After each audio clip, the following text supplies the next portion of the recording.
22 november, dat is het vandaag. En dat is de dag van de heilige Sint Cecilia. Ook wel de dag van de muzikanten.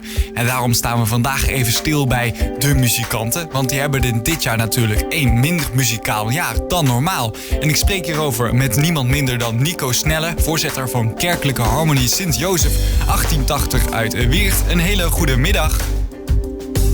Goedemiddag, Jeremy. Hoe zijn jullie tot nu toe die coronatijd doorgekomen? Heel stilletjes eigenlijk. Weinig muziek natuurlijk. Hè? Wij hadden dit jaar, wilden wij ons 140-jarig bestaan vieren. Met heel veel muzikale activiteiten in Weert. En die zijn eigenlijk in maart allemaal stil komen te vallen en stil komen te liggen. Dus we zijn aan het schuiven gegaan, maar ja, het blijft maar erg ongewis hoe lang het nog gaat duren, deze hele situatie. Dus we kunnen eigenlijk niet zo ver meer vooruit plannen. Of we willen niet meer zo ver vooruit plannen. Want anders zijn het toch allemaal teleurstellingen die we met elkaar opdoen. Ja, nou alsnog gefeliciteerd dan. Want hoe hebben jullie het überhaupt wel kunnen vieren? En hoe? We hebben het jaar eigenlijk muzikaal ingeluid met ons nieuwjaarsconcert. En dat begon met heel feestelijke muziek en met confetti en slingers. Maar daar hield het daarna ook heel snel mee op. Hè? De vastelovensoptocht die viel door het slechte weer in het water. En heel snel daarna kwamen we tegen corona, of liepen we tegen corona aan. En toen viel het al heel snel voor de hele vereniging stil. En wij hebben uiteraard wel geprobeerd om in die tussentijd, in het begin van het jaar of in het voorjaar, nog wat activiteiten te organiseren. We hebben met de vereniging een drietal samenspeelfilmpjes gemaakt. Song for Health, in het kader van corona. Rond 5 mei We'll Meet Again, de klassieker van Vera Lynn. En ook ons jeugd- en opleidingsorkest heeft nog een samenspeelfilm gemaakt op hoe het danst, of op dat nummer. Dus wat dat betreft hebben we het wel geprobeerd. En toen in juni de maatregelen weer wat losser werden, zijn we ook weer aan het repeteren gegaan.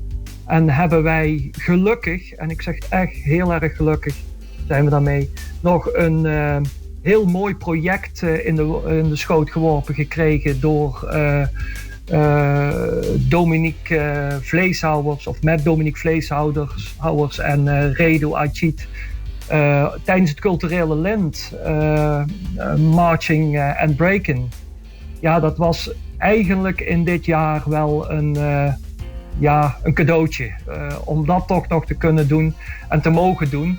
Maar dat is ook eigenlijk het enige geweest wat we dit jaar verder nog konden, waar we ons nog in konden laten horen.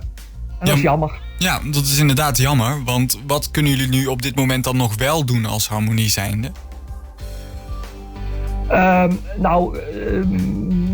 Op dit moment ligt het harmonieorkest en het percussieensemble Weert, die liggen helemaal stil. Daar hebben we te maken met volwassenen en daar moeten we gewoon heel voorzichtig mee zijn natuurlijk. We hebben gelukkig ons eigen muziekhuis, ons eigen verenigingsgebouw, waardoor dat we iets meer ruimte hebben als verenigingen die afhankelijk zijn van commerciële horeca-exploitanten of voor een zaal. Maar het is heel beperkt. We hebben een harmonieorkest van ruim 60 mensen. Die mogen wij nooit gezamenlijk laten repeteren in het muziekhuis. 30 mensen kunnen erin. En dan voldoen we ook nog keurig aan de richtlijnen zoals die door het RIVM, maar ook door onze bond KNMO gesteld worden. Maar wij hebben er als vereniging heel bewust voor gekozen om dat niet te doen. Want dan gaan we werken met 2 orkesten. 1, dat is voor onze muzikanten niet zo leuk. Maar 2, wij vinden ook dat we een maatschappelijke verantwoordelijkheid hebben. En dat houdt in dat wij niet de randjes van de richtlijnen en van de mogelijkheden op willen zoeken. Terwijl in de rest van Nederland eigenlijk in de ziekenhuizen het water aan de lippen staat. En wij dan die grenzen op gaan zoeken. Dat vinden we dat we niet kunnen maken. Zeker niet ook omdat wij toch een regionaal orkest zijn. We hebben muzikanten uit Nederweert, Zomeren, Leudal, Maasgouw, noem het maar op. En iedereen die je naar Weert haalt is gewoon een extra verplaatsing. En we zijn toch met z'n allen opgeroepen om verplaatsingen zoveel mogelijk te voorkomen. En het niet op te zoeken. Dus vandaar dat wij daar nog niet mee gestart zijn weer. Ja. Jeugd- en opleidingsorkest is gelukkig wel gestart weer. Ja, want natuurlijk heb je die maatschappelijke positie inderdaad. Dat je wel slim nadenkt over de keuzes die je maakt. Maar ik neem aan dat je ook ervoor moet zorgen dat je als harmonie toch een geheel blijft. Dat het niet uit elkaar gaat vallen. Hoe zorgen jullie daarvoor? Ja, nou, wij doen dat onder andere, hebben we dat gedaan door die samenspeelfilms, die ik al eerder noemde. Daarnaast hebben wij ook onze algemene ledenvergadering nu via Teams gehouden. En dat was toch een grote opkomst die we daar zagen. Eigenlijk misschien nog wel wat hoger als die we normaal zien tijdens onze jaarlijkse ledenvergadering. Op dit moment zijn er enkele leden bezig om een verenigingsquiz te organiseren, een soort pubquiz. Die binnenkort gehouden zal worden. En wij hopen eigenlijk dat we na nieuwjaar toch weer heel snel muziek kunnen gaan maken. En dat we de plannen die we eigenlijk voor dit jaar klaar hadden liggen, dat we die toch voor en na in kunnen gaan plannen.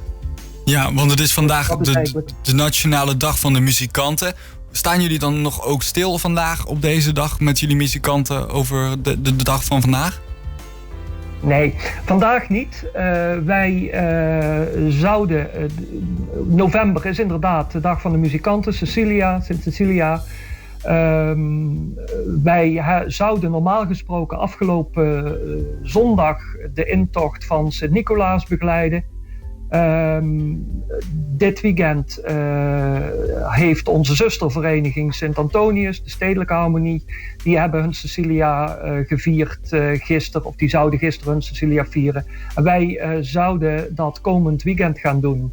Ook om het een beetje af te wisselen en om het agenda technisch allemaal mogelijk te maken. Dus wij hadden onze plannen daarvoor voor komend weekend ook al klaar. Nou, die zijn allemaal de ijskast ingegaan natuurlijk. Maar goed, wij zijn wel bezig om ook daar volgend weekend toch nog wel iets van aandacht aan te schenken. Maar daar kan ik nog niet zo heel veel over zeggen, want dan zou ik de verrassing eruit halen.